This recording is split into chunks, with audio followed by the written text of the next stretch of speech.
Welcome sa munting YouTube channel natin guys. Please support my videos. Like, comment and subscribe lang po mga idolo. Maraming salamat po. Story Present, Myriad World Inventory Box. Kabanata 2611. Patayin. Ang mga elite na sundalo na ipinagpalit ni Huang Feng ay sumigaw at sumugod sa magulong pulutong.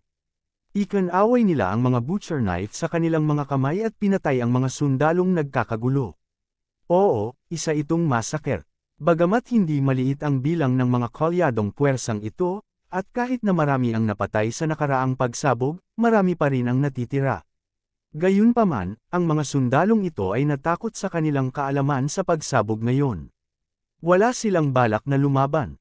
Hindi nila alam kung saan ang susunod na pagsabog at kung sisabog sila sa langit. Napuno ng takot ang puso ng bawat isa. Ito ang pinakamalaking paggamit ng mga bombang iyon.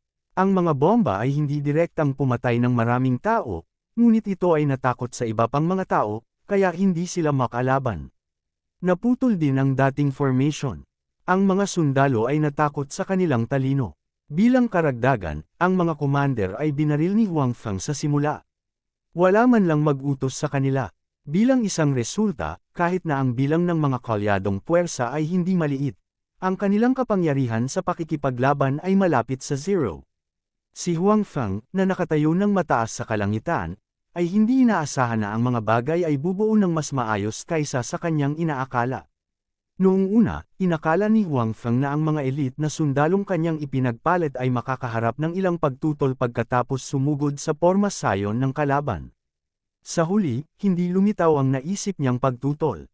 Kahit meron, kalat-kalat lang. Hindi ito nagdulot ng anumang banta sa mga sundalong iyon. Mas maraming sundalo ng mga kolyadong puwersa ang nakahawak sa kanilang mga ulo at nanginginig sa lupa. Ang kanilang isipan ay umaalingaw pa rin sa nakaraang pagsabog, at hindi sila nang ahas na bumangon. Bilang resulta, napakarami sa kanila ang ganap na nasupil ng 3,000 tao ni Huang Feng. Sa kasamaang palad, ang panig ni Huang Feng ay mayroon lamang 3,000 tao. Ang kanilang mga bilang ay talagang napakaliit. Sa kabilang banda, ang kalaban ay may daan-daang libong tao. Hindi man sila lumaban, napakahirap para sa 3,000 taong ito na hulihin ang daan-daang libong tao na ito. Siyempre, sa paglipas ng panahon, ang ilan sa mga mas matapang na kolyadong sundalo ay nagsimulang lumaban. Gayunpaman, ang paglaban na ito ay hindi sapat sa harap ng mga elite na sundalo na ipinagpalit ni Huang Feng. Sa oras na ito, ang lakas ng pakikipaglaban ng mga elite na sundalong iyon ay talagang maipapakita. Sa tuwing ihahampas ng mga elite na sundalo ang kanilang mga espada, magagawa nilang pumatay ng isang kalaban na sundalo. Ang mga elite na sundalo ay bumuo ng mga grupo ng 5, na umaasa sa isa't isa upang salakayin ang mga nakapaligid na kaaway. Kahit nakaharap ang 12-dosenang mga sundalo ng kaaway ng sabay-sabay, magagawa nilang umasa sa isa't isa upang talunin ang 12-dosenang mga sundalo ng kaaway, habang ang iba sa kanila ay makakatakas ng hindi nasaktan. Si Huang Feng ay nasiyahan din sa lakas ng pakikipaglaban na ipinakita ng mga elite na sundalong ito. Ang bahagyang pagtutol ay mabilis na napawi sa ilalim ng pag-atake ng mga elite na sundalong ito. Wala itong gaanong epekto sa kinalabasan ng labanan. Siyempre, hindi ito magagawa kung wala ang tulong ni Huang Feng. Patuloy siyang naghagis ng mga bomba sa himpapawid ng kaaway. Ang mga sundalong kagagaling lang ay agad na natakot sa mga bombang ito. Nakahiga sila sa lupa at hindi nang ahas na gumalaw. Bukod dito, ang mga bombang ito ay nahulog mula sa langit. Dahil dito, nagkamali ang mga sundalo ng Allied Army na ito ay isang parusa mula sa langit. Sa gayong makapangyarihang bagay, sa kanilang isipan, maliban sa langit, walang ibang makakagawa nito. Dahil dito, lalo pang natakot.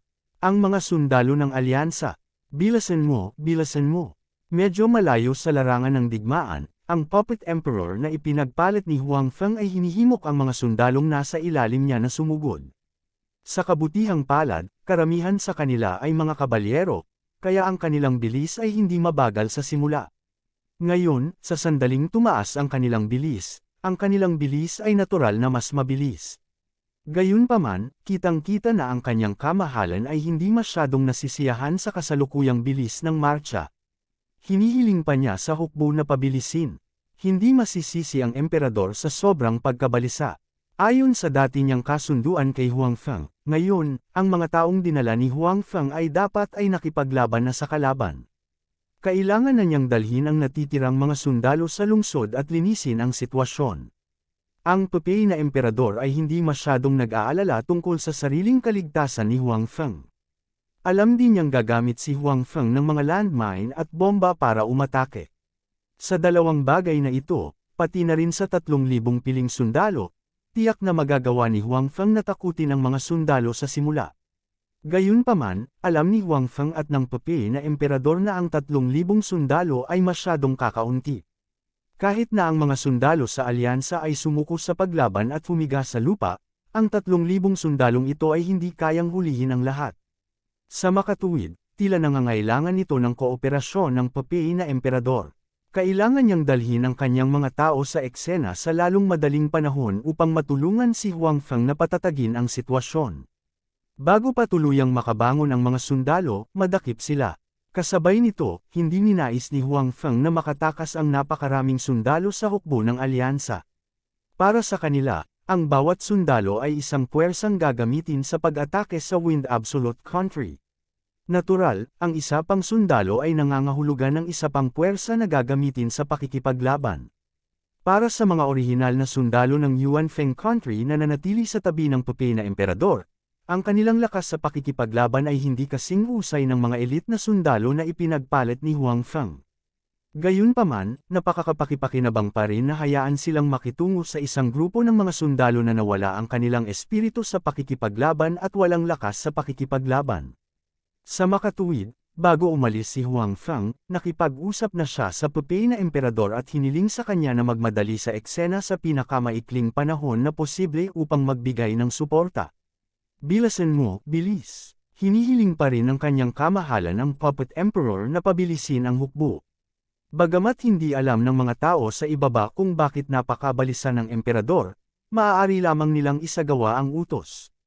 Lahat sila ay hinimok ang mga kabayo sa ilalim ng kanilang mga puwitan na pataasin ang kanilang bilis sa maksimum. Sa buong hukbo, mayroong isang karwahe na sumusulong din kasama ang pangunahing hukbo. Tuloy-tuloy din ang pagtaas ng bilis nito. Ang karwahe na ito ay hinihila ng 2 malalakas na kabayo. Ang 2 kabayong ito ay magaling na kabayo at napakabilis tumakbo. Sa makatuwid, kahit na humihila sila ng isang karwahe, ang bilis ng 2 kabayong ito ay hindi gaanong mas mabagal kaysa sa iba pang mga mangangabayo. Si Prinsesa Qi at Xiao Huan ay nakaupo sa karwahe. Pinangunahan ni Huang Feng ang mga tropa sa pagtambang at iniwan sina Prinsesa Qi at Xiao Huan kasama ang pangunahing hukbo. Pagkatapos ng lahat, si Huang Feng at ang iba pa ay kailangang sumugod at lumaban. Hindi angkop na isama sina Prinsesa Qi at Xiao Huan. Siyempre, ang pinakamahalagang bagay ay ang Huang Feng ay may ilang mga lihim na hindi angkop para malaman ni na Prinsesa Qi at Xiao Huan. Kabanata 2612. Natural na gustong sundan ni Prinsesa Qi si Huang Feng. Gusto niyang nasa tabi niya ito at hindi siya natatakot kahit gaano pa ito kadelikado. Gayunpaman, nag-aalala siya na magiging pabigat siya kay Huang Feng kung nasa tabi niya ito.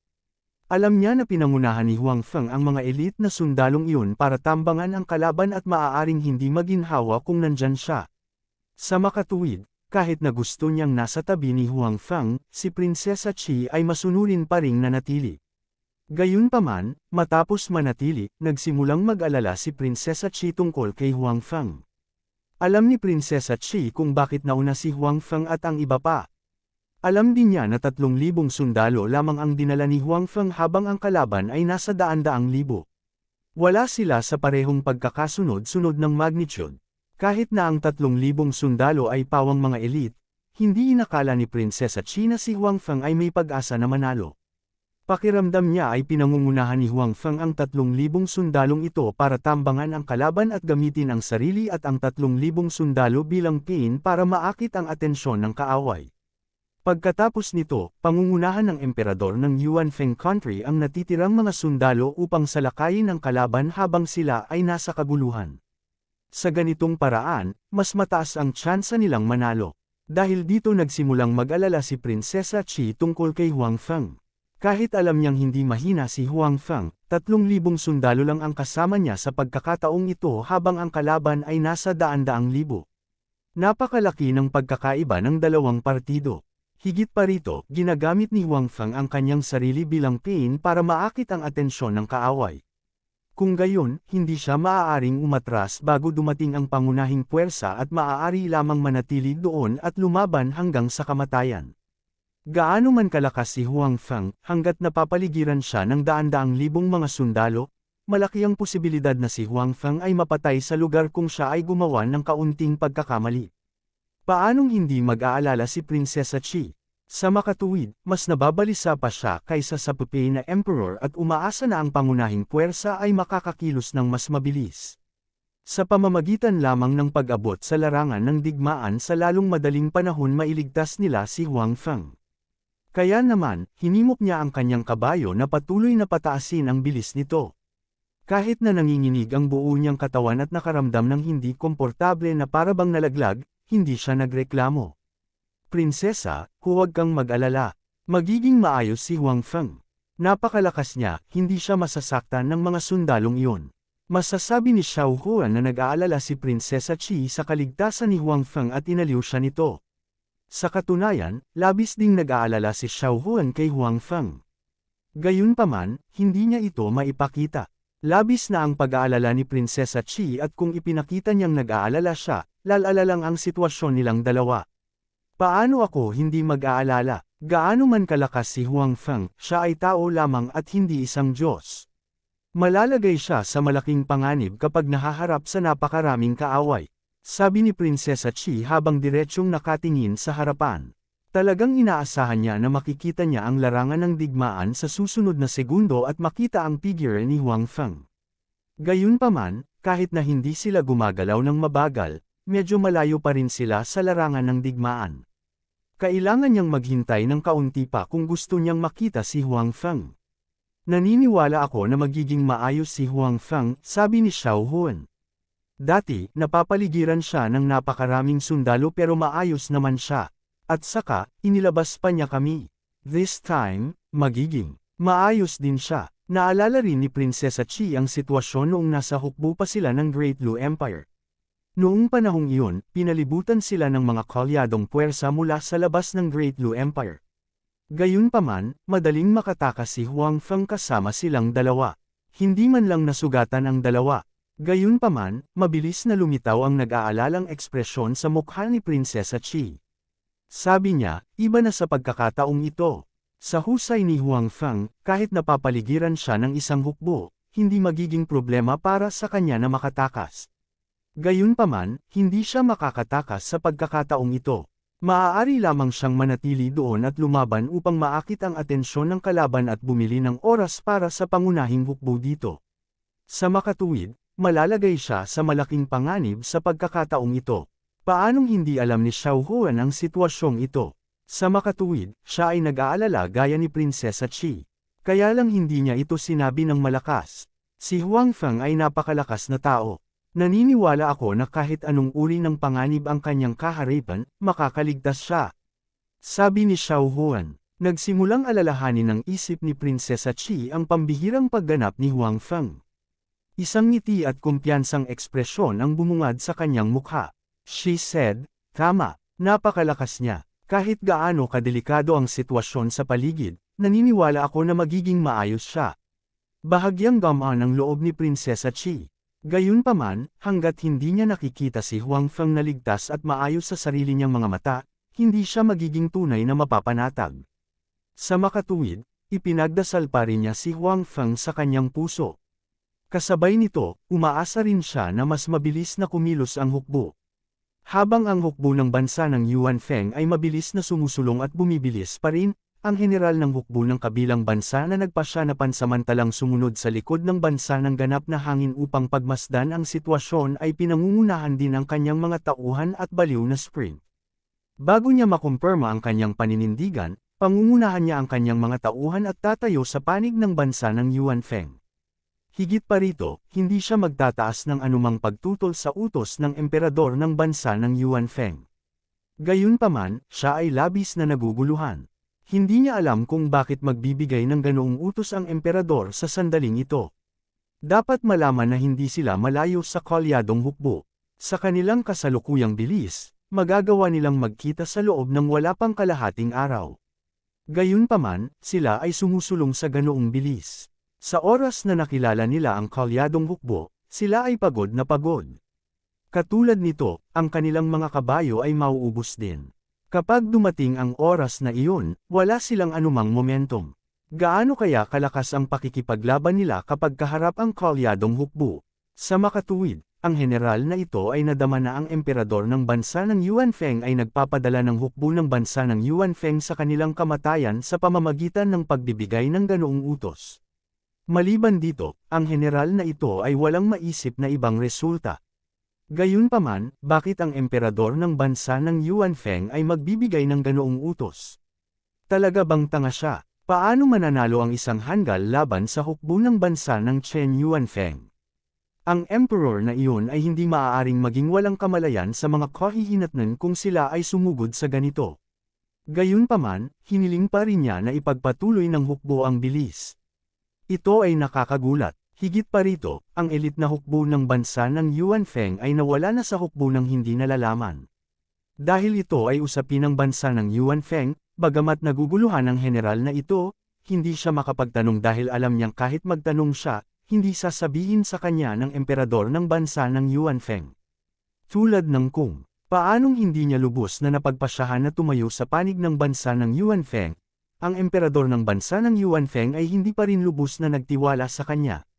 Natural, hindi niya masyadong sasabihin sa kanya ang tungkol sa pagpapakilos ng hukbo. Ang tanging magagawa niya ay ang sumunod na mabuti sa likod ng hukbo. Kabanata 2613. Mabilis na sumulong ang hukbo ng Yuanfeng country.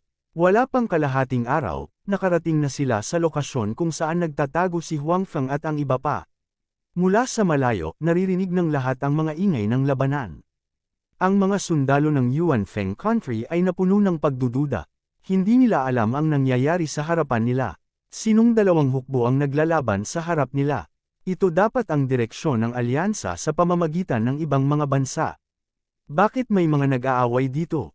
Ang commander ng ibang bansa na sumunod sa Yuanfeng country ay mayroon ding parehong pagdududa. Kasabay nito, may malabo siyang hula sa kanyang puso, ngunit pakiramdam niya ay imposible iyon. Lahat, pumunta at suportahan sila. Ang ating mga tao ay nakikipaglaban sa kalaban. Lahat, mabilis na pumasok sa larangan ng digmaan. Naipasa ang utos ng emperador ng bansa ng Yuanfeng, ngunit ang lahat ng nasa eksena ay nalito. Ang ating mga tao ay nakikipaglaban sa harap. Hindi ba narito ang lahat ng ating mga tao? Sino ang nagpunta upang lumaban? Hindi kaya ang 3,000 tao ang nawala? Imposible. Sino ang makakalaban ng 3,000 tao? At saka, sino ang kalaban? Ang alyansa ng ibang bansa. Ang mga sundalo ng Yuanfeng country ay napuno ng pagdududa. Gayunpaman, dahil ang emperor ang nagbigay ng utos, natural na hindi sila nang ahas na magkaroon ng kahit kaunting pag-aalala. Lumakas muli ang bilis ng pagmamartsa at sumugod sa direksyon ng tunog ng labanan. Ang commander ng kabilang bansa na sumusunod sa hukbo ng Yuanfeng country ay naguguluhan din. Gayunpaman, naisip na niya ang 3,000 tao na nawala. Ang 3,000 tao ay pawang mga elite. Imposibleng mawala sila nang walang dahilan nang magsisimula na ang digmaan. Kung iyon ang kaso, ang hukbo ng Yuanfeng country ay hindi na kailangang makipaglaban sa hukbo ng ibang mga bansa. Aaminin lang nila ng diretsyo ang pagkatalo. Kaya naman, naramdaman ng commander na ang 3,000 tao ay dapat na ipinadala para magsagawa ng mas mahalagang misyon. Ngayon tila ang mga taong lumalaban sa harap nila ay dapat na ang 3,000 elite. Pagkatapos ng lahat, ang iba pang mga tropa ng Yuanfeng country ay nasa tabi niya. Ang tanging nawala ay ang 3,000 elite. Gayunpaman, sino ang kalaban ng 3,000 elite? Ang Taliban ng alyansa ng hukbo ng ibang bansa. Ito ay napaka-posible. Marahil ay gustong gamitin ng emperador ng Yuanfeng country ang sarili niyang mga piling sundalo para talunin ang Taliban ng kaaway bago opisyal na magsimula ang digmaan. Sa ganitong paraan, magiging mas mataas ang kanilang moral at mas makabubuti para sa hukbo na lumaban sa paparating na digmaan. Gayunpaman, mayroon lamang 3,000 tao dito. Ang mga resulta na maaari nilang makamit ay napakalimitado. Kung hindi sila mag-iingat, ang 3,000 elite ay maaari pang lipulin ng kalaban.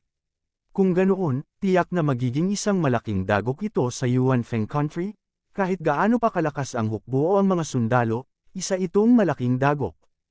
Hindi katakatakang sumugod ang bagong emperador. Natatakot siyang mapuksa ang 3,000 tao kapag nahuli siya. Bulong sa sarili ang commander, na inakala niyang naisip niya ito. Malinaw, mula sa kanyang pananaw, ang dahilan kung bakit patuloy silang hinihimok ng emperador ng bansa ng Yuanfeng na magmadali ay upang magbigay ng suporta para sa 3,000 tao. Hindi siya papayag na makitang ganap na malipol ang 3,000 elite. Hanggat nakamit ng 3,000 tao ang magandang resulta, malugod silang tatanggapin ng pangunahing puwersa dito. Kung gayon, ang kanilang layunin na salakayin ang kalaban ng maaga at itaas ang moral ay nakamit sana. Gayunpaman, sa 3,000 piling tropa na tumagos ng malalim sa teritoryo ng kalaban, kahit na nagawa nilang makamit ang ilang mga resulta, tiyak na dumanas sila ng mabigat na casualty. Mahirap para sa kanila na magkaroon ng anumang silbi sa paparating na labanan. Kung ganoon nga ang kaso, imposibleng matalo ng hukbo ng Yuanfeng ang hukbo ng alyansa. Mukhang kailangan kong gumawa ng desisyon sa lalong madaling panahon. Naisip ng commander sa kanyang sarili. Ang general ay may ilang pag-unawa sa lakas ng pangunahing puwersa ng bansang Yuanfeng. Lalo na nitong mga nakaraang araw, sinusundan niya ang tropang ito at mas malinaw ang pagkakaintindi niya sa lakas ng tropang ito. Isang panaginip para sa emperador ng Yuanfeng na isipin na makakaasa siya sa ilang 10,000 tao upang talunin ang kalyadong hukbo. Sa katunayan, ang commander ay nagsisisi na sa pagsunod sa Yuanfeng country. Ito ay simpleng pag-aaksaya ng oras.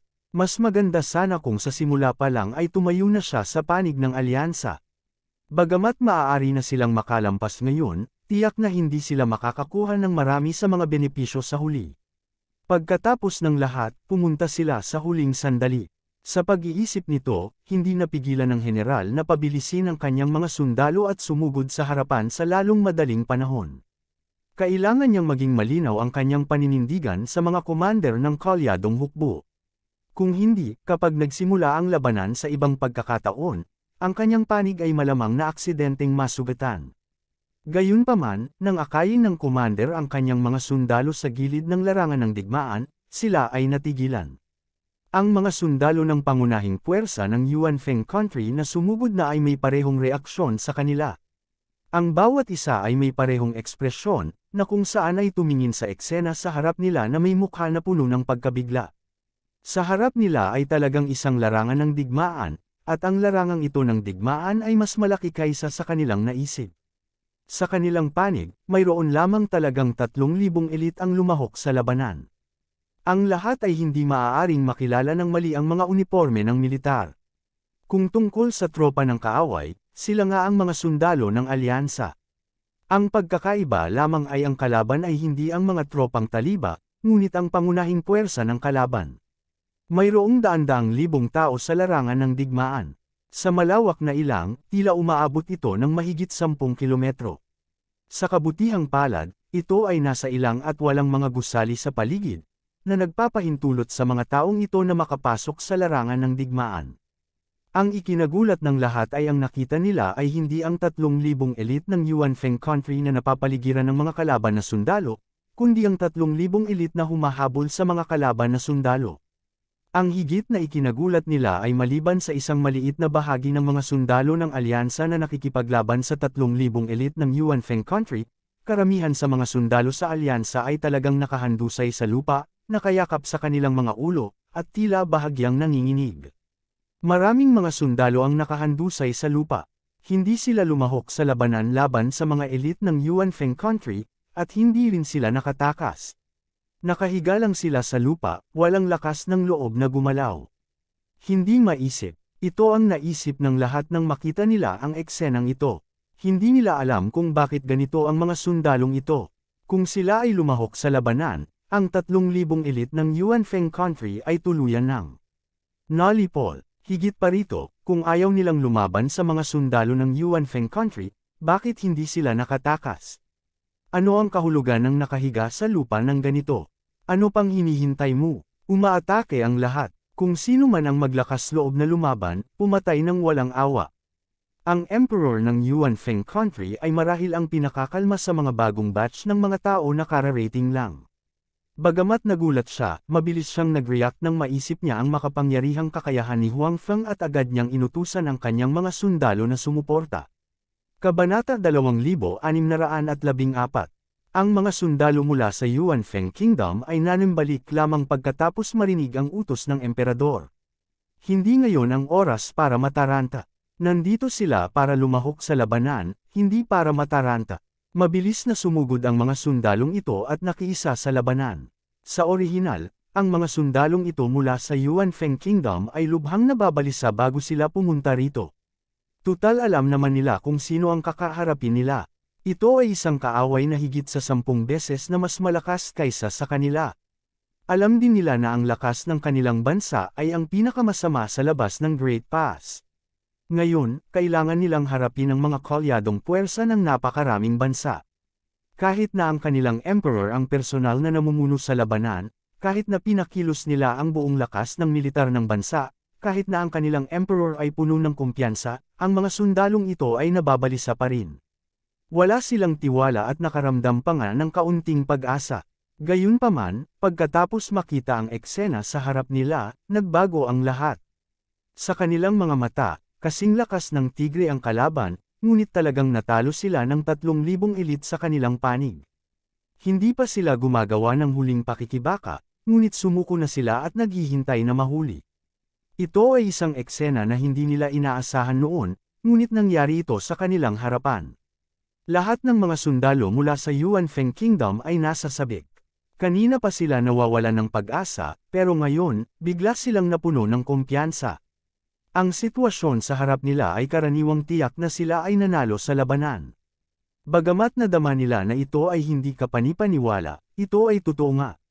Pumunta sila dito para lang tulungan ang 3,000 elites na tapusin ang buntot. Mayroon bang anumang labanan na mas madali kaysa dito?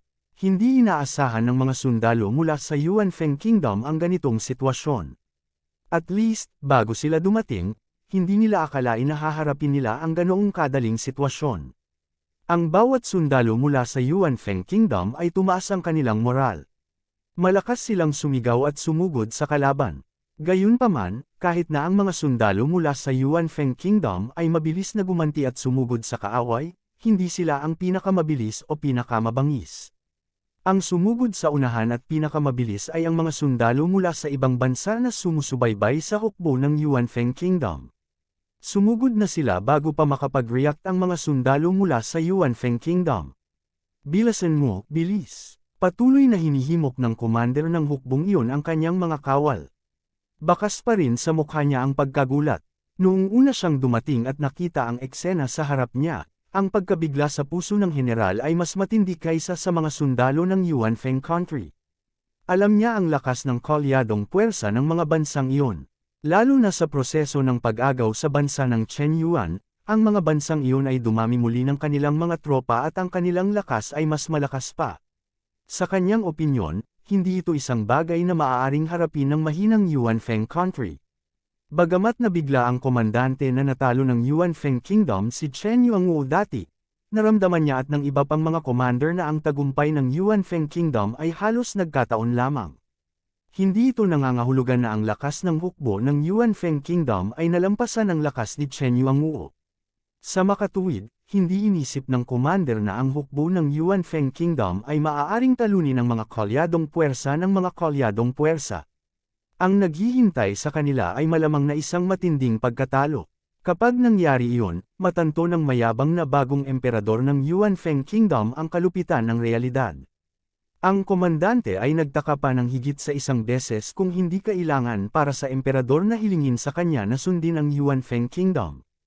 Imposibleng manalo ang Yuan Feng Kingdom. Sa makatuwid, sa panahon ng marcha, naisip niya ng higit sa isang beses ang tungkol sa pag-alis sa hukbo ng Yuan Feng Kingdom upang sumapi sa mga kolyadong puwersa ng ibang mga bansa. Naisip pa niyang direktang salakayin ang hukbo ng Yuan Feng Kingdom. Pakiramdam niya ay may mas mataas na tsansa na manalo ang kanyang panig. Gayunpaman, naalala pa rin niya ang utos ng emperador sa kanyang puso. Sa makatuwid, kahit na naisip niyang iwanan ang Yuanfeng Kingdom, hindi niya ito isinagawa. Sa puso niya lang iyon naisip. Pinangunahan pa rin niya ang kanyang mga sundalo na sundan ang hukbo ng Yuanfeng Kingdom. Gayunpaman, handa na siyang ipagkanulo ang kampo ng Yuanfeng Kingdom. Gayunpaman, nang sundan niya ang hukbo ng Yuanfeng Kingdom sa front line, ano ang nakita niya? Nakita niya talaga ang 3,000 elite ng Yuanfeng Kingdom na nawala. Talagang sinusupil nila ang mga kolyadong puwersa ng ibang bansa. Noong una niyang makita ang eksenang ito, naisip pa niya na naghahalusinate siya at nananaginip siya.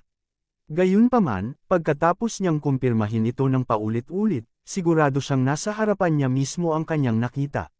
Bagamat nahirapan pa rin siyang tanggapin, iyon ang katotohanan.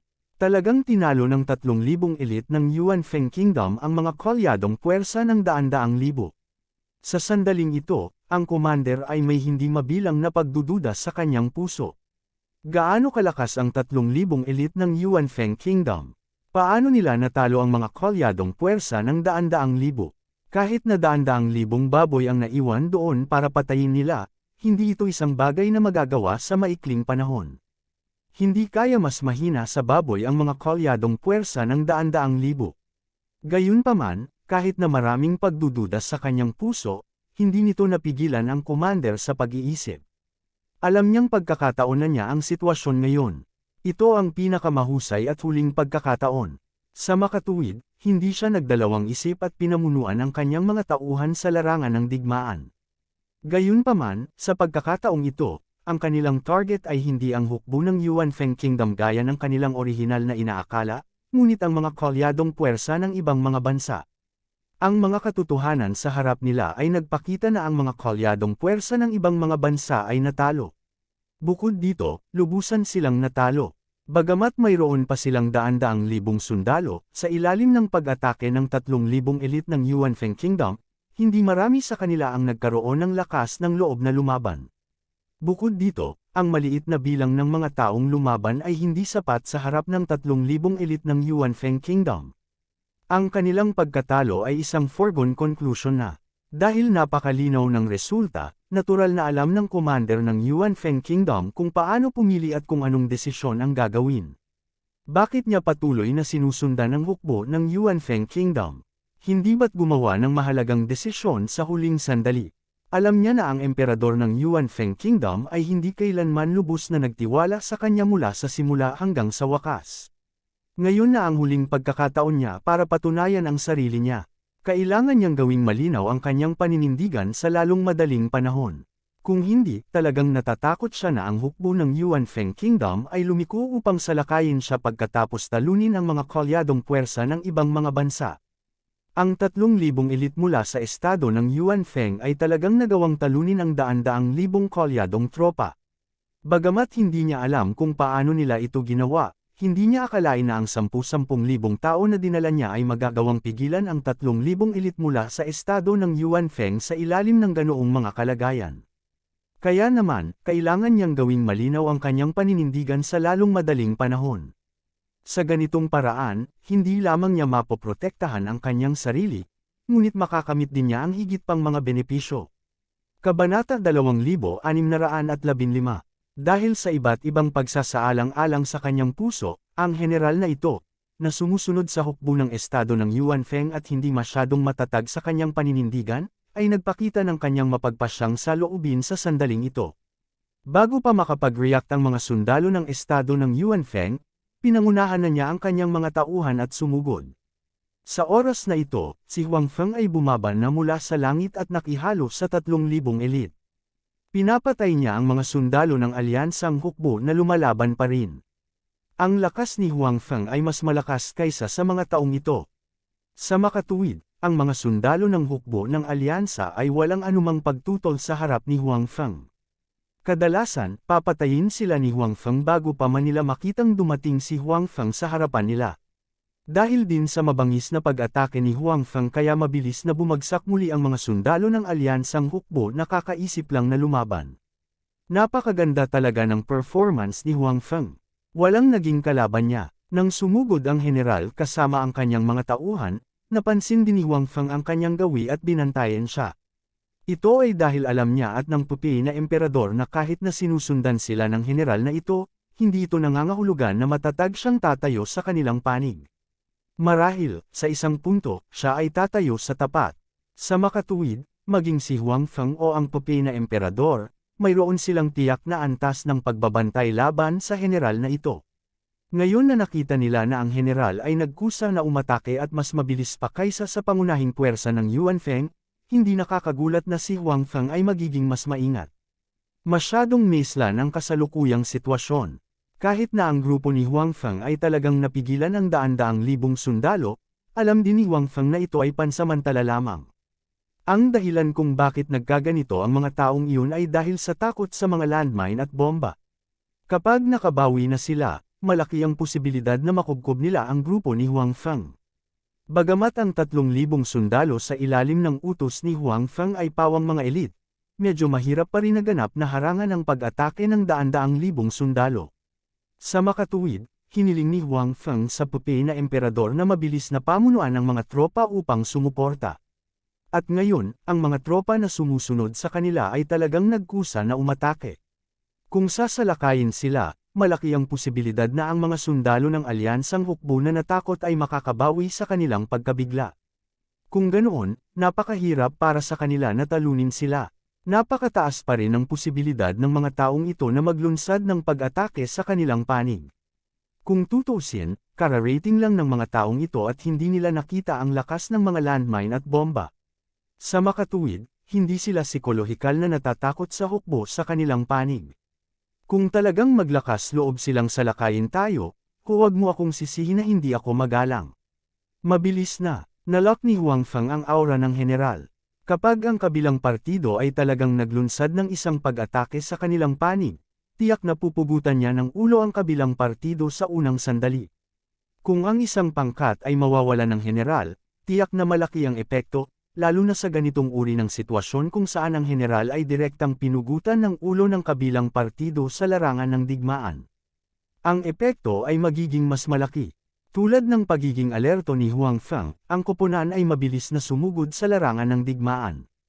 Gayunpaman, ang kanilang target ay hindi ang 3,000 elite sa kanilang panig, ngunit ang mga sundalo ng hukbo ng alyansa. Ang pagdaragdag ng mga bagong puwersang ito ay parang isang lobo na pumapasok sa kawan ng mga tupa. Tinakpan ng mga sundalo ng hukbong alyansa ang kanilang mga ulo at tumakas sa takot. Wala silang masyadong moral sa simula. Hindi naging madali para sa kanila na magkaroon ng ilang mga saloobin ng pagtutol. Sa huli, hindi lamang nila nagawang talunin ang 3,000 elite, ngunit ang kabilang partido ay nagkaroon din ng napakaraming reinforcements. Lalo pang naging desperado ang mga sundalo ng hukbong alyansa. Ang taong ito ay itinuturing na matalino pa rin. Nakita ni Huang Feng ang target ng mga taong iyon, at gamaan ang loob niya. Dahil pinili ng kabilang partido na salakayin ang mga sundalo ng hukbo ng alyansa sa oras na ito, ipinakita nito na sila ay talagang kakampi. Ito ay walang silbi na nais na bumalik sa kanilang mga salita. Hindi sila tinanggap ng hukbo ng alyansa. Ang mga sundalo ng hukbong alyansa ay nasa bingit ng pagbagsak. Karamihan sa kanila ay natakot sa mga landmine at bomba noon. Sa panahong ito ng feudal na pamahiin, ang gayong malakas na pagsabog ay nagpaisip sa kanila na ito ay parusa ng Diyos para sa kanila. Hindi sila nang ahas na magkaroon ng labis na pagtutol. Sa halip, lumuhad sila sa lupa at nanalangin, umaasang patatawarin ng Diyos ang kanilang mga pagkakamali. Gayunpaman, ngayon na ang pagsabog ay tumigil ng ilang sandali, nang makitang wala ng mga pagsabog, at mayroon lamang ilang libong mga kaaway, ang ilang mga general ng hukbo ng alyansa ay nagsimulang maglakas loob at pinangunahan ang kanilang mga tauhan upang mag-counter-attack. Gayunpaman, ang bilang ng mga taong nag-counter-attack ay malinaw na hindi marami, at mabilis silang nasupil ng mga sundalo na pinamumunuan ni Huang Feng. Sa sandaling ito, karamihan sa mga sundalo ng hukbo ng alyansa ay nagmamasid sa gilid. Kung ang mga taong ito na gumanti ay hindi pinarusahan ng Diyos, or amin ng paraming tao ang babangon upang lumaban. Ito rin ang dahilan kung bakit naramdaman ni Huang Feng na ang kapaligiran sa eksena ay medyo banayad sa sandaling ito dahil maraming tao ang nagmamasid sa gilid. Sa makatuwid, sa oras na ito, kung mayroong sapat na malaking hukbo na hindi natatakot sa galit ng Diyos at naglunsad ng pag-atake sa hukbo ni Huang Feng, kung gayon ang natitirang mga sundalo ng hukbo ng alyansa ay maaaring tumayo at sumali. Sa oras na iyon, ang mga bagay ay hindi magiging kasing ayos ng inaasahan ni Huang Feng at ng iba pa. Sa kabutihang palad, ang mga kawal na dumating mamaya ay hindi umaatake sa hukbo ni Huang Feng, ngunit ang mga sundalo ng hukbo ng alyansa. Sa kanilang pakikilahok, bilang karagdagan sa mga elite na sundalo ni Huang Feng, ang nakakalat na paglaban ay mabilis na nasugpo. Walang nang ahas na lumaban muli sa oras na ito. Ito ay dahil nakita ng mga sundalo ng hukbong alyansa na ang mga reinforcement ng kalaban ay patuloy na pumapasok sa larangan ng digmaan, na naging dahilan upang mas lalo silang lumaban. Dati, ang 3,000 elite sa ilalim ni Huang Feng ay nag-iwan ng malalim na impresyon sa kanila. Ang mga tao sa kanilang panig na lumaban ay karaniwang walang kapantay para sa mga taong iyon, at ngayon, ang kaaway ay may hindi mabilang na mga reinforcements. Sino ang nakakaalam kung ilan sa mga reinforcement na ito ang kasing lakas ng mga sundalong iyon ngayon? Kahit nakalahati lang sila, kahit hindi sila pinarusahan ng Diyos, hindi pa rin sila kalaban ng hukbo ng Yuanfeng State. Sa makatuwid, matapos makita na napakaraming mga reinforcement sa panig ni Huang Feng, ang mga sundalong iyon na gusto pa ring lumaban ay tuluyan ng sumuko sa oras na ito. Sa oras na ito, masunurin silang nakahiga sa lupa, naghihintay na tanggapin ng mga sundalo ng Yuanfeng State ang kanilang pagsuko. Sa puntong ito, napakalinaw ng sitwasyon ng buong larangan ng digmaan. Nanalo ang Yuanfeng State, at ito ay isang malaking tagumpay. Kabanata 2616.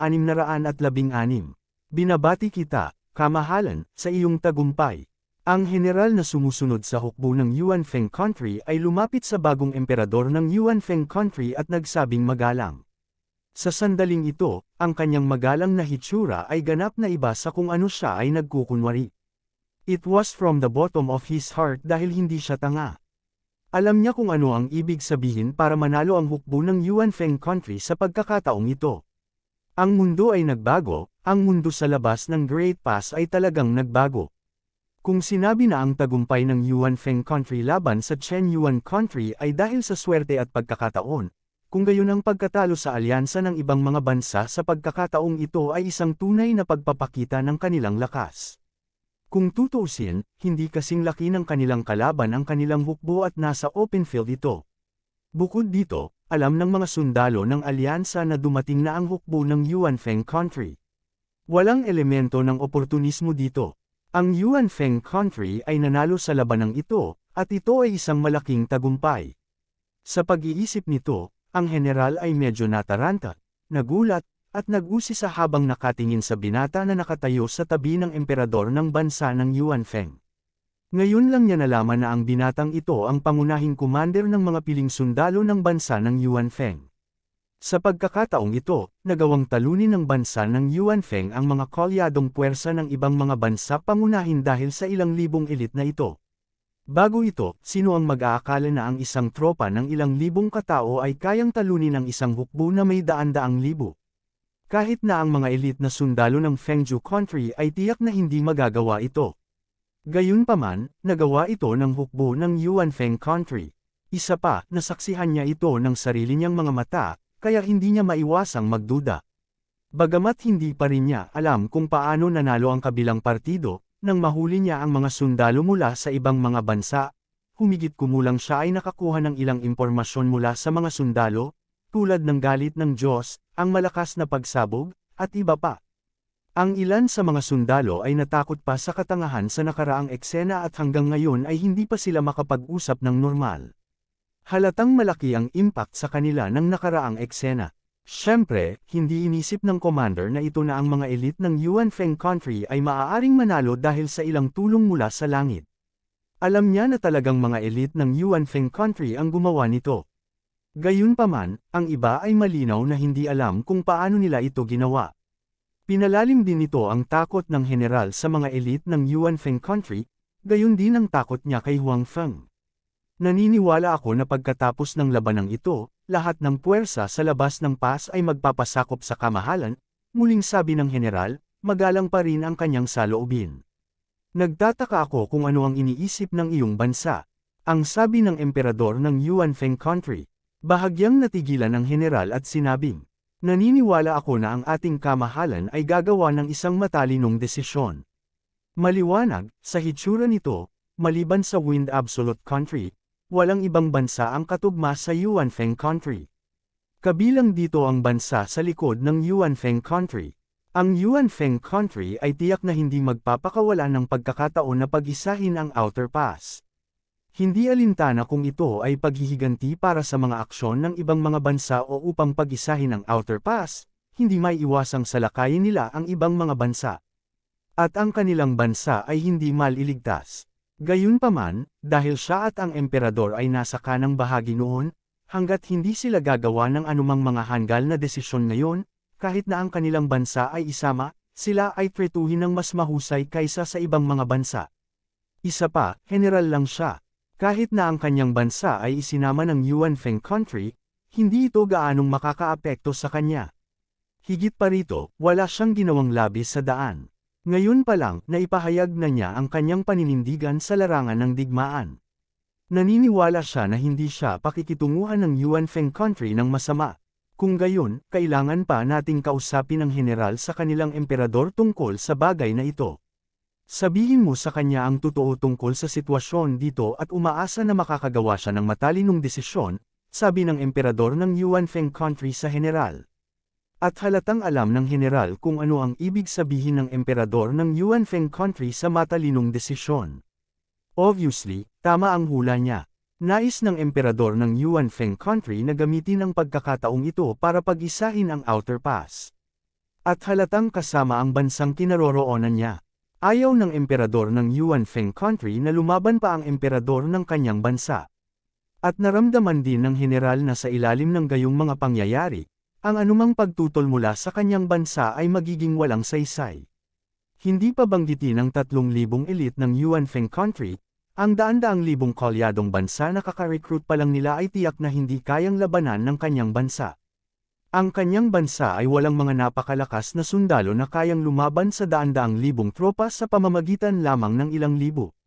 Sa katunayan, karamihan sa mga tropa ng kanyang bansa ay inilabas niya. Kung ang Yuanfeng country ay may iba pang intensyon, hanggat inaatake nila ang kanyang mga tropa, ang kanyang bansa ay hindi makakalaban sa pag-atake ng kaaway sa hinaharap. At ngayon, hindi agad naglunsad ng pag-atake ang kabilang partido sa kanyang tagiliran. Sa halip, hiniling nila sa kanya na ipasa ang mensahe. Halata namang nagkaroon ng bisa ang kanilang mga naunang aksyon. Ang kabilang partido ay nagbibigay sa kanya at sa kanyang bansa ng pagkakataon. Natural, hindi ito palampasin ng commander. Ayaw niyang biglang mamatay dito. Kamahalan, huwag kang mag-alala. Sasabihin ko ang totoo tungkol sa sitwasyon dito sa ating emperador, sabi ng general. Okay, ang emperor ng Yuanfeng country ay tumango at nagpahayag ng kanyang kasiyahan. Patuloy pa rin ang pagtanggap sa mga bihag sa pinangyarihan. Pagkatapos ng lahat, ang kolyadong hukbo ay may daan-daang libong tao. Bagamat marami ang napatay ng mga landmine at bomba ni Huang Feng, at ang ilan ay napatay ng grupo ni Huang Feng kalaunan, nandoon pa rin ang pangunahing puwersa ng kalaban. Ito ay hindi sa lawak na sila ay malubhang nasugatan. Sa makatuwid, ang bilang ng mga kolyadong hukbo ay malaki pa rin. Dagdag pa rito, paminsan-minsan ay may mga hindi nakikiisa. Ang gawaing ito ng pangangalap sa kanila upang sumuko ay magpapatuloy sa loob ng isang panahon.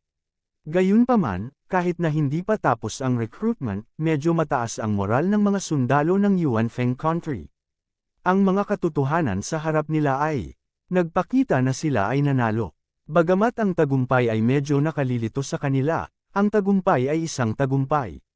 Mula ngayon, ang kanilang Yuanfeng country ay hindi na ang pinakamahinang bansa sa labas ng pass. Kahit na kailangan nilang harapin ang Wind Absolute country sa susunod, mas tiwala sila kaysa dati. Naniniwala sila na ang kanilang bagong emperador ay maakay pa rin sila sa tagumpay.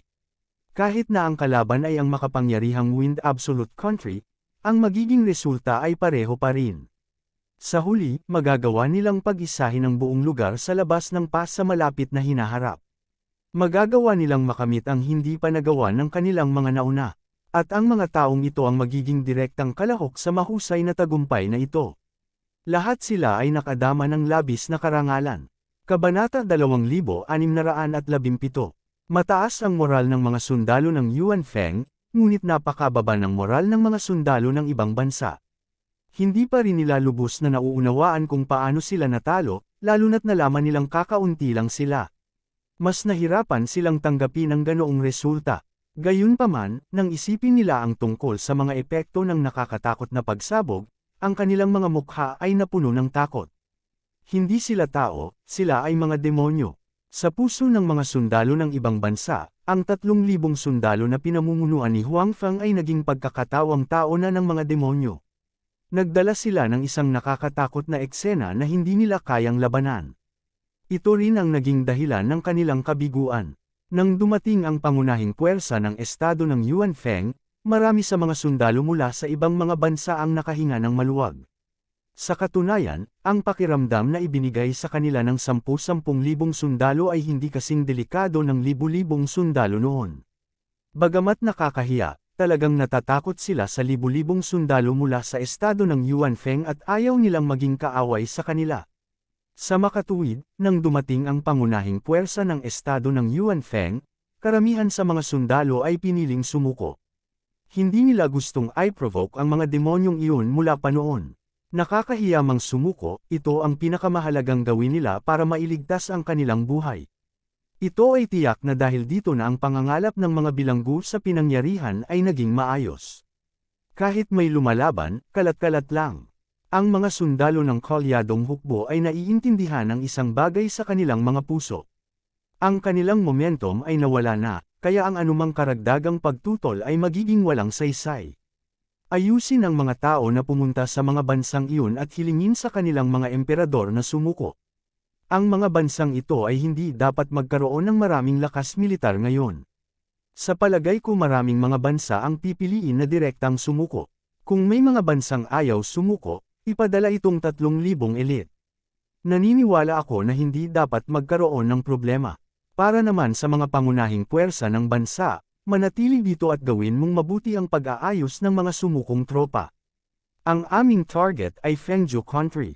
Kung hindi natin aalisin ang Fengzhou Country, hindi natin magagawang tunay na pag-isahin ang lugar sa labas ng Great Pass.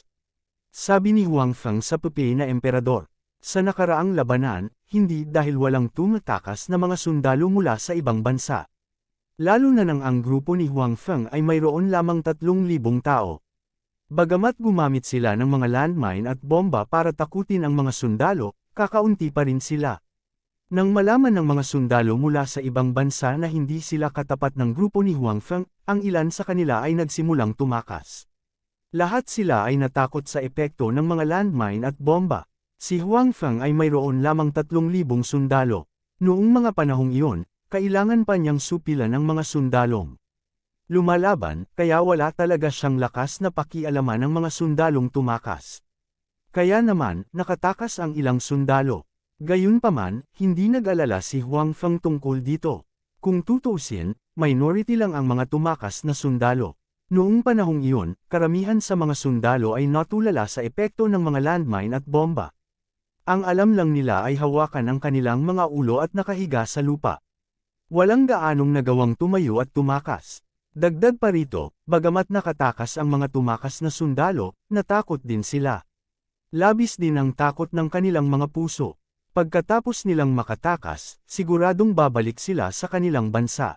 Sa ganitong paraan, maibabalik nila ang takot na ito sa kanilang bansa.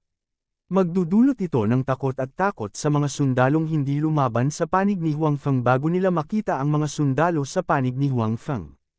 Ito ay magiging kapaki-pakinabang para sa kanila na sumuko. Kahit na ang pagsuko ay hindi matagumpay at ang magkabilang panig ay lumaban, ang mga sundalong may takot sa kanilang mga puso ay mababawasan ng husto ang kanilang lakas sa pakikipaglaban. Ito ay kapaki-pakinabang din para sa grupo ni Huang Feng. Sa kasalukuyan, sa lahat ng mga bansa sa labas ng Great Pass, maliban sa lakas ng Wind Absolute Country, ang ibang mga bansa ay dumanas ng matinding pagkalugi. Ito ay isang magandang panahon upang pag-isahin ang mga bansa sa labas ng Great Pass. Natural na ayaw palampasin ni Huang Feng ang pagkakataong ito. Malamang, hindi inaasahan ng mga emperador ng ibang bansa ang ganoong sitwasyon. Malinaw na mayroon silang kalamangan, ngunit ngayon ay natalo sila ng hindi alam kung bakit. Iyong mga kalakal na nasa kalsada pa at hindi pa naihatid pabalik ng bansa ay maaaring hindi na sa kanila. Bukod dito, kinailangan pa nilang harapin ang panganib na masira. Ito ang hindi inaasahan ng mga emperador ng mga bansang iyon. Ang Yuan Feng country, na hindi nila pinapansin noon, ay talagang pag-isahin ang lahat ng mga bansa sa labas ng Great Pass. Ito ay isang bagay na kahit ang Wind Absolute country ay hindi magawa. Ngayon, ito ay gagawin ng mahinang Yuan Feng country. Masasabi lamang na ang mga pangyayari sa mundo ay hindi mahuhulaan. Oo, aayusin ko kaagad, sabi ng pape na emperador. Kung may iba pa dito, tiyak na magugulat sila sa kanyang saloobin kay Huang Feng. Sa mata ng ibang tao, bilang emperador ng Yuan Feng country, malapit na niyang pag-isahin ang lahat ng bansa maliban sa Wind Absolute country. Nagtatag siya ng isang mahusay na tagumpay at sapat na upang iwan ang kanyang pangalan sa kasaysayan. Ngayon, dapat niyang ipagmalaki ang mundo, isang pag-iral na tinitingala ng lahat. Gayunpaman, sa harap ni Huang Feng, pinananatili niya ang sapat na pagpapakumbaba. Para siyang katulong na nakaharap sa kanyang amo. Sa katunayan, siya nga ay alipin ni Huang Feng. Kaya lang hindi alam ng iba ang sitwasyong ito. Kung nakita ng iba ang ugali niya, siguradong magugulat sila. Gayunpaman, ang pape na emperador na ito ay walang pakialam. Alam niya ang sarili niyang sitwasyon. Bukod dito, siya ay ganap na tapat kay Huang Feng. Kahit nahilingin sa kanya ni Huang Feng na agad na magbitiw at ibigay ang trono kay Huang Feng, hindi siya magdadalawang isip. Siyempre, alam niya at ni Huang Feng na imposible iyon. Kung hindi, hindi na kailangang ipagpalit siya. Bukod dito, kontrolado ni Huang Feng ang masyadong maraming espasyo. Paano siya magiging interesado sa ganoong trono? Kahit na ang tronong ito ay mataas sa mata ng iba at iginagalang ng libu-libong tao, wala siyang masyadong pakialam. Sa oras na ito, ang pape na emperador na ito ay kampante din. Alam niyang hindi magiging interesado si Huang Feng sa kanyang posisyon. Sa madaling salita, siya ang magiging emperador ng Yuan Feng country sa hinaharap. Sa tulong ni Huang Feng, pag-isahin niya ang labas ng Great Pass at maging isang pinakamataas na buhay. Bagamat isa lamang siyang alipin na ipinagpalit ni Huang Feng, isa rin siyang tunay na tao na may laman at dugo. Natural na nagmamalasakit siya sa mga karapatan at katayuan na malapit niyang makuha. Sa makatuwid, ang kanyang puso ay hindi gaanong nasasabik kaysa sa iba. Bukod dito, binigyan niya ng malaking kahalagahan ang labanan sa pag-iisa sa labas ng Great Pass. Alam niya kung ano ang gagawin ng walang mga tagubilin ni Huang Feng. Kabanata 2618. Gayunpaman, ayon sa ulat ng mga especially iya, ang Wind Absolute country ay tila muling inaayos ang kanilang hukbo. Mukhang gusto nilang salakayin tayo sa oras na ito. Naisip ng Puppet Emperor ang balitang natanggap niya at mabilis na sinabi kay Huang Feng. Ang Wind Absolute country ang pinakamakapangyarihang bansa sa labas ng Great Pass. Walang bansa ang maaaring maliitin ng mga ito. Kahit na nagkaroon sila ng ilang problema dahil kay Huang Feng, sila pa rin ang pinakamakapangyarihang buhay sa labas ng Great Pass. Kung nais ng Yuan Feng country na pag-isahin ang maraming bansa sa labas ng Great Pass, hindi nila maaaring baliwalain ang pagkakaroon ng Wind Absolute country. Sa makatuwid, kahit na ang kanilang mga naunang aksyon ay laban sa mga puwersa ng koalisyon ng ibang mga bansa, hindi nila pinabayaan ang sitwasyon ng Wind Absolute country. Ang emperador ng Yuan Feng country ay nagpadala pa rin ng maraming especially iya sa Wind Absolute country upang makakuha ng impormasyon at maunawaan ang sitwasyon doon. Ayon sa mga balitang natanggap namin, ang pagkamatay ni Mole at ng unang prinsipe ay nagdulot nga ng ilang kaguluhan sa Wind Absolute country, lalo na sa kanilang unang prinsipe.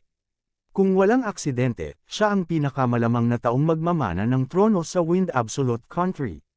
Marami siyang taga-suporta sa korte at sa hukbo, lalo na sa Diyos ng militar, si Mole Disciple First, na may relasyon. Sa makatuwid, upang maiwasan ang paghihiganti ng unang prinsipe pagkatapos niyang umakyat sa trono, ang ibang mga prinsipe ay mas tapat at hindi nang ahas na ipakita ang kanilang pagnanais para sa trono.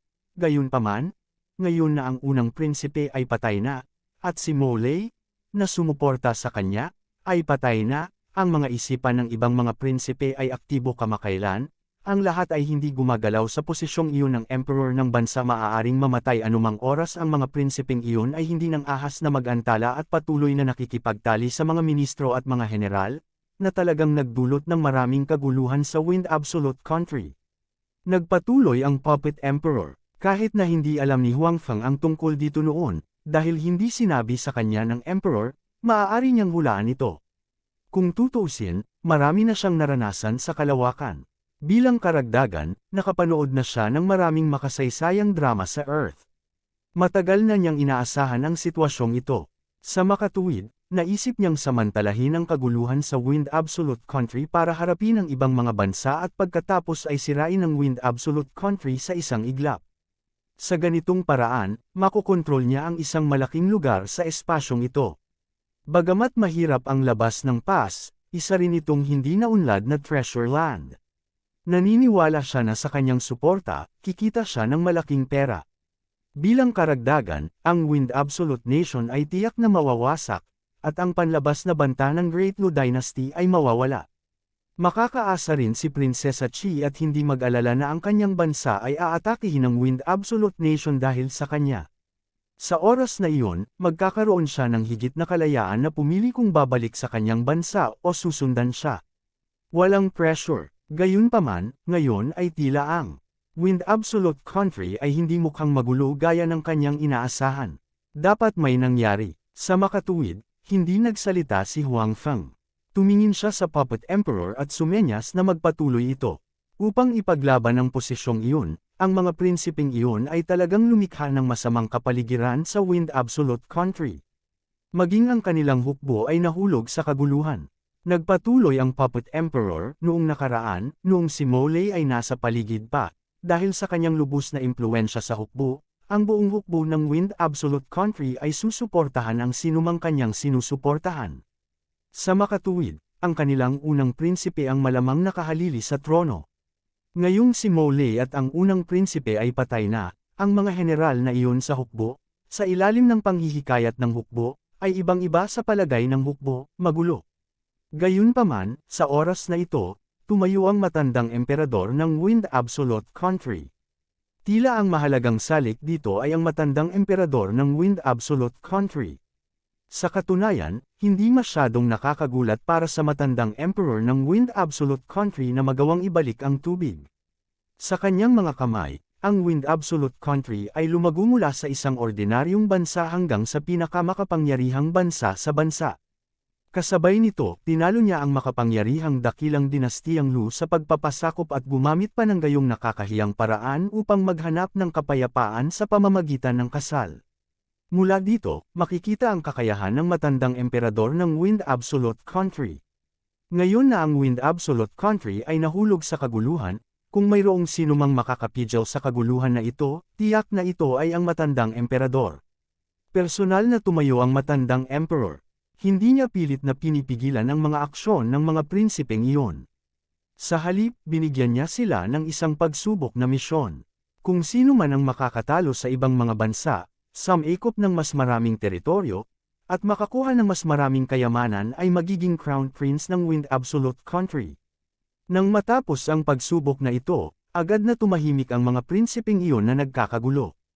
Itinigil nila ang kanilang pag-aaway at nagsimulang tumingin sa labas ng bansa. Ang mga tao sa Wind Absolute Country ay orihinal na pinahahalagahan ng katapangan, lalo pa sa ganitong uri ng sitwasyon. Sa makatuwid, ang mga prinsipe, ministro, at general na iyon sa hukbo ay walang kaunting pagtutol sa pagsasaayos ng matandang emperador. Dahil din dito natigil ang kaguluhan sa Wind Absolute Country. Ang buong bansa ay nagsimulang gumana muli. Ang mga prinsipe na iyon, sa ilalim ng payo ng kanilang mga general na sumuporta sa kanila, ay maaaring pumili ng kanilang sariling mga target. Sabi ng Puppet Emperor, malinaw, nang ibigay ng matandang emperor ng Wind Absolute Country ang misyon na ito, ang Yuanfeng Country ay hindi pa nagsimulang makipaglaban sa ibang mga bansa. Noong panahong iyon, marami pa ring bansa sa labas ng pass. Sa makatuwid, sinabi ng matandang emperador na sa huli, sinumang sumikop sa mas maraming teritoryo at nakakuha ng mas maraming kayamanan ay magiging crown prince ng Wind Absolute Country. Ngunit ngayon, abot kamay na ang momentum ng Yuan Feng Country na pag-isahin ang ibang mga bansa. Sa oras na iyon, malalaman ng mga prinsipe ng Wind Absolute Country na hindi na nila kailangang pumili. Isa lang ang target nila, ang Yuan Feng Country. Ang sinumang makakatalo sa Yuan Feng Country ay katumbas ng pagkatalo sa lahat ng iba pang mga bansa. Pagkatapos, ang prinsipeng ito ay natural na magiging crown prince ng Wind Absolute Country. Sa madaling salita, ang Yuan Feng Country ay aatake lamang ng isang prinsipe at isang bahagi ng hukbo ng Wind Absolute Country. Ngunit ngayon, kailangan nilang harapin ang pag-atake ng lahat ng mga prinsipe ng Wind Absolute Country at ng kanilang hukbo. Upang ipaglaban ang posisyon ng Crown Prince, tiyak na gagawin ng mga prinsipeng iyon ang kanilang makakaya. Bukod dito, dahil isa lamang ang target, ang buong hukbo ng Wind Absolute Country ay mapapakilos. Talagang hindi ito magandang bagay para sa Yuan Feng Country. Sa orihinal, tinipon ni Chen Yuanguo ang ibang mga bansa at gustong samantalahin ang kaguluhan sa Wind Absolute Country para salakayin ang Wind Absolute Country. Gayunpaman, wala silang kumpiyansa na manalo. Ngunit ngayon, muling nagkaisa ang Wind Absolute Country. Para sa Yuan Feng Country at ilang iba pang mga bansa, ito ay mas mahirap. Siyempre, ang tanging kailangang harapin ang paghihirap na ito ngayon ay ang Yuan Feng Country dahil malapit nang masira ang ibang mga bansa. Sino ang magmamalasakit sa Wind Absolute Country? Kabanata 2619. Para sa Yuan Feng Country, haharapin nila ang isang kumpletong Wind Absolute Country nang walang anumang panloob na alitan. Ito ay magiging isang malaking hamon. Mas malaki pa ang pressure kaysa noong harapin nila ang mga kolyadong puwersa ng ibang bansa. Pagkatapos ng lahat, sa ilang taon na ito, kahit na hindi mapayapa sa labas ng Great Pass, magkakaroon ng maliliit na salungatan sa pagitan ng mga bansang ito. Gayunpaman, walang mga pangunahing digmaan. Sa makatuwid, ang karanasan sa pakikipaglaban ng mga hukbo ng mga bansang ito ay tiyak na hindi sapat. Ngunit ang Wind Absolute Country ay ganap na naiiba. Taon-taon silang nakikipaglaban sa Great Lu Dynasty. Sa simula pa lang, hindi sila kalaban para sa Great Lu Dynasty. Ngayon, ganap na nilang nasugpo ang Great Lu Dynasty sa larangan ng digmaan. Ang pagiging epektibo ng labanan ng hukbo ng Wind Absolute Country ay patuloy na tumataas. Napakayaman din ng kanilang karanasan sa pakikipaglaban. Sila ay nagel-inang ng isang grupo ng mga natatanging general. Kasabay nito, lumikha din sila ng isang hukbo na mahusay sa digmaan. Kaya, nagawa nilang maantala ang ibang mga bansa sa labas ng Great Pass. Sa makatuwid, ang lakas ng Wind Absolute Country ay tiyak na hindi dapat maliitin. Dati, ang dahilan kung bakit maaaring umasa si Huang Feng sa 3,000 sundalo para lumaban sa daan-daang libong puwersa ng kolyadong puwersa ay dahil ang 3,000 tao na pinamunuan niya ay mga elite na may mataas na kahusayan sa labanan. Gayunpaman, ang pinakamahalagang punto ay ang paggamit ni Huang Feng ng mga landmine at bomba ng maaga upang takutin ang mga sundalo ng mga kolyadong puwersa. Nawalan sila ng lakas ng loob na lumaban at hindi nila nagamit ang 10% ng kanilang pagiging epektibo sa labanan. Nagresulta ito sa ganoong sitwasyon at pinahintulutan siyang makakuha ng kompletong tagumpay. Gayunpaman, nang humarap sa hukbo ng Wind Absolute Country, hindi nang ahas si Huang Feng na igarantya na ang mga landmine at bomba ay magkakaroon ng ganoong epekto. Bagamat tiyak na magkakaroon ng epekto, pagkatapos ng lahat, walang mga landmine at bomba sa panahong ito. Gayunpaman, ang hukbo ng Wind Absolute Country ay mahusay sa digmaan at may mayaman na karanasan sa pakikipaglaban. Bagamat hindi nila alam ang tungkol sa mga landmine at bomba, ituturing lamang nila ang mga ito bilang makapangyarihang sandata. Bagamat makaramdam sila ng takot, hindi sila tuluyang mawawala sa kanilang pagiging epektibo sa pakikipaglaban. Ito ay ganap na naiiba sa daan-daang libong sundalo ng mga puwersang alyado. Kung gusto ni Huang Feng na gamitin ang kanyang 3,000 elite para talunin ang hukbo ng Wind Absolute Country, magiging napakahirap gawin. Hindi bababasa, si Huang Feng mismo ay walang gaanong kumpiyansa na manalo. Siyempre, hindi ibig sabihin na wala ng pag-asa si Huang Feng na manalo. Sa katunayan, para sa Isang tulad niya na may storage box at walang katapusang kayamanan, gaano man kahirap ang sitwasyon, mayroon siyang kumpiyansa na manalo laban sa hukbo ng Wind Absolute Country. Kahit na nadouble ang kanilang lakas, hindi natakot si Huang Feng. Gayunpaman, kung iyon ang kaso, ang presyo na kailangan niyang bayaran ay mas malaki, na hindi naaayon sa mga interes ni Huang Feng. Kasabay nito, kung gumamit siya ng masyadong maraming exchange item, may panganib na malantad. Bagamat walang pakialam si Huang Feng tungkol dito, maaari itong magdulot ng ilang problema para sa pamumuno ng Popeye na emperador sa hinaharap. Sa makatuwid, sa ilalim ng sitwasyon kung saan hindi niya kailangang magpalitan ng mga item, mas gugustuhin ni Huang Feng na gumamit ng mas kaunti. Sa ganoong mga kalagayan, kung gusto niyang talunin ang hukbo ng Wind Absolute Country, kailangan niyang mag-isip ng plano. Hindi dapat malaman ng panig ng Wind Absolute Country na natalo na natin ang Alliance Army. Dapat ba nating samantalahin ang pagkakataong ito para umatake ngayon at pabagsakin sila bago sila mag-react? Tanong ng Puppet Emperor. Hindi. Umiling si Huang Feng at sinabing, katatapos lang natin ang labanan dito. Bagamat hindi tayo natalo ng malaki, tiyak na kailangan ang pahinga. Bukod pa rito, hindi pa nagsisimula ang reorganisasyon ng mga sundalo ng hukbong alyansa. Kailangan din ito ng panahon. Kung aatake tayo sa Wind Absolute Country sa ating kasalukuyang estado, napakaliit ng tsansa na manalo. Maging ang mga sundalo ng Windfield sa panig ng Absolute ay maaaring magbago ng paninindigan ng Absolute ng bansa. Ang mga alalahanin ni Huang Feng ay hindi walang basehan. Kahit na ang pangunahing puwersa ng Yuan Feng Country ay hindi nakaranas ng anumang mahusay na labanan, pagdating nila dito, ang sitwasyon ay kontrolado na ng 3,000 elite na sundalo ni Huang Feng. Nandito lang sila para manghuli ng mga bihag. Gayunpaman, sa daan, ang pangunahing puwersa ng Yuan Feng Country ay sumugod dito sa isang estado ng mabilis na marcha. Kaya naman pagod na pagod din ang kanilang mga katawan at kailangan na rin nilang magpahinga. Bagamat ang 3,000 piling sundalo ni Huang Feng ay may tulong ng mga landmine at bomba, napakaraming sundalo ng hukbong alyansa. Kung masyadong maraming tao ang lumaban, hindi nila makokontrol ang sitwasyon. Kaya naman, kapag nalaman nilang may gustong lumaban, kailangan nilang gumamit ng matulin at mabangis na pamamaraan para sugpuin ito sa pinakamaikling panahon na posible. Sa ganitong paraan, napakataas pa rin ang intensity ng kanilang labanan. Parehong pisikal at mental, kailangan din nilang magpahinga. Pagkatapos ng lahat, ang mga elite na sundalo na ipinagpalit ng emperador ay mga tao lamang, hindi mga Diyos. Ang mga tao ay natural na makaramdam ng pagod. Gayunpaman, ang pinakamalaking pag-aalala ni Huang Feng ay nagmula sa mga sundalo ng hukbo ng alyansa. Kahit na ngayon ay masunuri nilang tinatanggap ang kapalaran ng pagkatalo at naghihintay sa emperador ng Yuan Feng Country na harapin sila, maaaring hindi talaga sila papayag na matalo. Baka may ibang iniisip sila.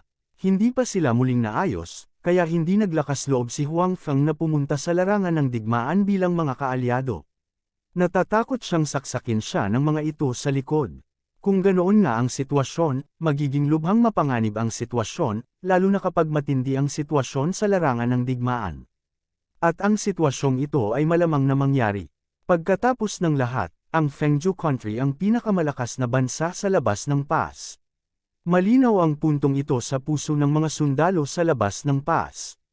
Lahat sila ay naunawaan at sumang-ayon sa puntong ito. Napakahirap baguhin ang opinyong ito sa maikling panahon. Bagamat natalo ng Yuan Feng Country ang Chen Yuanguo at ngayon ay natalo ang Alliance Army, medyo kakaiba ang kanilang mga pamamaraan. Maaaring hindi kumbinsido ang mga sundalong ito. Sa kanilang puso, maaaring hindi nila akalain na ang Yuan Feng Country ang huling tatawa sa labanan sa pagitan ng Yuan Feng Country at Fengzhou Country. Kapag naramdaman nilang hindi mananalo ang Yuan Feng Country, malamang na pansamantala silang magpalit ng panig at tumayo sa panig ng Fengzhou Country.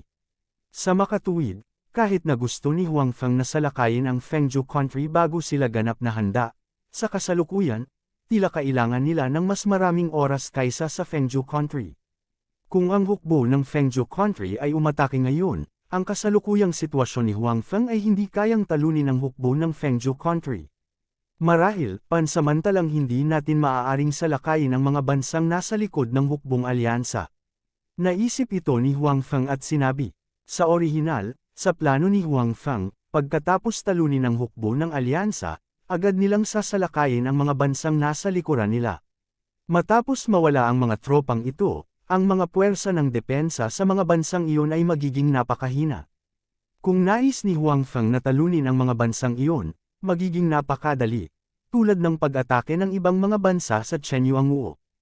Ang plano ni Huang Feng ay talunin ang mga bansang ito sa pinakamaikling panahon, pagkatapos ay muling ayusin ang hukbo upang salakayin ang Fengzhou country. Gayunpaman, tila kailangang baguhin ang plano. Kabanata 2620. Pause. Medyo nalito ang Puppet Emperor. Kung tutuusin, ang dati nilang plano ay salakayin kaagad ang mga bansang nasa likuran nila matapos talunin ang kalyadong hukbo. Hindi na nila kailangan pang gamitin ang mga kawal na sumuko lang. Ang pag-asa lamang sa hukbo ng bansa ng Yuan Feng ay sapat na upang ganap na salakayin ang mga bansang ito. Pagkatapos ng lahat, pagkatapos mawala ang isang malaking bilang ng mga tropa, ang mga bansang ito ay mahina na ngayon. Ito ang pinakamagandang oras para salakayin sila. Kung pumayag silang umatake, magkakaroon ng gulo. Siguradong magiging handa ang mga bansang iyon. Kahit na ipunan nilang muli ang kanilang mga tropa, ang mga nakalap na tropa ay hindi makakalaban sa pag-atake ng bansa ng Yuan Feng. Gayunpaman, tiyak na magdaragdag ito ng ilang problema, hindi ba? Bukod dito, pagkatapos malaman ng mga emperador ng mga bansang iyon na tiyak na hindi nila matatalo ang bansa ng Yuan Feng, tiyak na ililipat nila ang kanilang mga gamit. Baka makatakas pa sila sa ibang bansa. Kung ganoon, hindi magiging kapaki-pakinabang para sa bansa ng Yuan Feng na lipulin sila. Sino ang nakakaalam kung sila ay lihim na mag-oorganisa ng isang hukbo at maglulunsad ng isang counterattack? Kasabay nito, ang mga emperor na ito na nasa dulo ng kanilang talino ay malamang na sumali sa Wind Absolute Country. Sa suporta ng hukbo ng Wind Absolute Country at sa suporta ng kanilang mga mamamayan, hindi magiging madali na talunin silang muli. Sa makatuwid, ang plano na ginawa noon ni Huang Feng at ng Puppet Emperor ay upang wakasan ang labanan ng mabilis at hindi bigyan ng pagkakataon ang mga emperador ng mga bansang iyon na mag-react. Bukod dito, hinayaan lang ng mga emperador na iyon ang kanilang mga nasasakupan na nakawan ang Chenyuan country. Kung bibigyan sila ng oras upang mag-react, maaari nilang ilipat ang lahat ng kanilang mga ari-arian. Gayunpaman, sa oras na ito, sinadya ni Huang Feng na baguhin ang nakaraang plano. Bagamat hindi pabulaanan ng Puppet Emperor ang utos ni Huang Feng, hindi niya maiwasang magduda sa kanyang puso. Oo, kailangang baguhin ang plano. Sinabi ni Huang Feng, sinabi mo lang na gusto ng matandang Emperor ng Wind Absolute Country na makipagkumpetensya ang kanyang mga prinsipe. Kung sino, ang sumikop sa mas maraming teritoryo at magkamit ng mas maraming kayamanan ay magiging Crown Prince. Dahil dito, tiyak na sasalakayin ng mga prinsipe na iyon ang ibang mga bansang iyon. Kung sasakupon natin ang mga bansang iyon bago sila, bagamat maaari tayong makakuha ng maraming teritoryo at kayamanan, kailangan nating harapin ang buong hukbo ng ating kasalukuyang hukbo, sa huli, kailangan nating magbayad ng malaking presyo. Tumango ang Puppet Emperor, talagang ganoon. Kung makumplito nila ang muling pag-aayos, maaaring tumaas ng kaunti ang kanilang lakas. Magkakaroon sila ng mas malaking pagkakataon na harapin ang Wind Absolute Country at mas mababa ang kanilang pagkalugi. Gayunpaman, wala nang maraming oras na natitira para sa kanila ngayon. Sa makatuwid, sa sandaling harapin nila ang pag-atake ng Wind Absolute Country sa kanilang kasalukuyang estado, ito ay magiging napakahirap. Bukod dito, kung ang ibang mga bansa ay mawawasak at ang Yuan Feng Country na lang ang natitira, ang mga prinsipe ng Wind Absolute Country ay tiyak na magtitipon ng lahat ng kanilang puwersa upang salakayin sila. Bukod dito, upang magkaroon ng mas mahusay na pagganap at mas mabilis na talunin ang hukbo ng Yuan Feng Country, ang mga prinsipe ng Wind Absolute Country ay tiyak na hindi magiging maawin. Sa oras na iyon, mas malaki ang pressure sa kanilang panig. Kung hindi natin sasakupan ang ibang mga bansa ngayon, tiyak na hindi tayo pipiliin ng mga prinsipe ng Wind Absolute Country bilang kanilang unang target, kundi ang ibang bansa na walang laban. Kung tutuusin, ang nilalaman ng kanilang kompetisyon ay ang sakupin ng pinakamaraming teritoryo at makakuha ng pinakamaraming yaman. Kumpara sa ibang bansa ngayon, mayroon tayong malakas na hukbo. Hindi sila mag-aaksaya ng oras sa atin at sa mga teritoryong iyon ay tiyak na sasakupin nila ang iba pang mga bansa at tiyak na sakupin nila ang iba pang mga bansa, tiyak na maghihiwalay sa oras na iyon, ito ang ating pagkakataon. Nagpatuloy si Huang Feng. Nagliwanag ang mga mata ng Puppet Emperor. Naiintindihan na niya ang kahulugan ni Huang Feng. Malinaw, si Huang Feng ay naghahanda na hatiin ang hukbo ng Wind Absolute Country at atakihin sila isa-isa. Ang mga prinsipe ng Wind Absolute Country, para sa kapakanan ng posisyon ng Crown Prince, ay tiyak na gagawin ang kanilang makakaya upang salakayin ang ibang mga bansa at hindi mag-aaksaya ng oras at lakas ng militar sa kanilang panig. Sa ganitong paraan, sa lakas ng militar ng Wind Absolute Country, hindi magiging napakahirap talunin ang mga bansang iyon na walang gaanong kakayahan sa pagtatanggol. Bukod dito, isa sa mga nilalaman ng kompetisyon na inayos ng matandang emperador ng Wind Absolute Country ay ang makakuha ng pinakamaraming kayamanan. Sa makatuwid, ang mga prinsipe na iyon ng Wind Absolute Country, kung ito ay upang makipagkompetensya para sa posisyon ng Crown Prince o upang makakuha ng mas maraming kayamanan, hindi nila basta-basta panuurin ang mga emperador ng ibang mga bansa na kumukuha ng kayamanan. Tiyak na gagawin nila ang kanilang makakaya upang mapanatili ang kayamanan. Sa ganitong paraan, ang kayamanan ng ibang mga bansa ay matipon sa Wind Absolute Country. Ang sumunod na dapat gawin ng Yuan Feng Country ay talunin ang Wind Absolute Country at bawiin ang yaman. Malakas ang lakas ng Wind Absolute Country, ngunit para masubukan ang mga prinsipe, hahatiin ng matandang emperador ang hukbo sa kanila. Sa ganitong paraan, magkakalat ang lakas ng militar ng Wind Absolute Country at magkakaroon ng pagkakataon ng panig ni Huang Feng na atakihin sila isa-isa. Ngayon naiintindihan mo na, tanong ni Huang Feng. Oo, tumango ang Puppet Emperor. Sa kasong ito, hinahayaan mo ang mga tao na ipakalat ang balita na natalo na natin ang hukbong alyansa sa Wind Absolute Country sa lalong madaling panahon. Sa ganitong paraan, kahit hindi sila ganap na handa, kikilos sila sa lalong madaling panahon. Ito ay lubhang kapaki-pakinabang para sa atin. Para sa akin, aayusin ko ang mga tao na pumunta sa mga kabiserang lungsod ng ibang mga bansa upang panuurin at kung pigilan sila sa paglipat ng yaman ng Wind, ngunit ang yaman ng bansa. Kung itatago ng mga emperador ng mga bansang iyon ang kayamanan, hindi magiging madali ang paghahanap sa kanila. Sabi ni Huang Feng. Ang pinakamalaking layunin ni Huang Feng sa pagpunta sa espasyong ito ay hindi upang sakupin ang maraming teritoryo. Bilang isang emperador, isa lamang ang layunin niya, at iyon ay ang kumita ng pera.